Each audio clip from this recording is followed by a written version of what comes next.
مقامات انتخاباتی ازبکستان گفتند در این معرکه سیاسی از میان 21 میلیون نفر مردم دارای حق رای 87% شرکت کردند.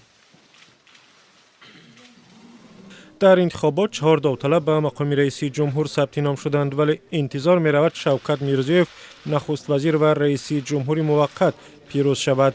خود میرزیوف روز 3 دکبر با اهل خانواده‌اش در شهر تاشکند رای داد.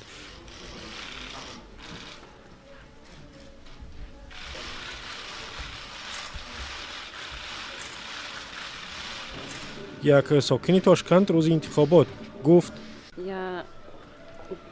من امروز برای زندگی آزاد رای میدهم. برای اشتراک در انتخابات سرور آتامرادوف نماینده حزب احیای ملی، حاتمجان کتمانوف نماینده حزب خلقی دموکراتی و نریمان عمروف از حزب سوسیال دموکرات ثبت نام شدند، اما هر سهشان از سیاست‌های پیشگرفته شوکت میرزیویف حمایت میکنند.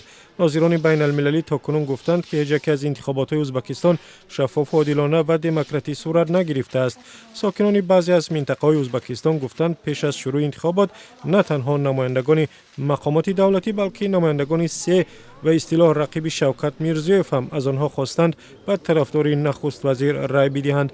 شوکت میرزیوف از سال 2003 نخست وزیر ازبکستان است و بعد از درگذشت اسلام کریموف رئیس جمهوری موقت اعلان شد. او وعده داده است که رابطه ها با کشورهای همسایه از جمله با تاجیکستان را خوب میکند و وضع اقتصادی ازبکستان را بهبود میبخشد.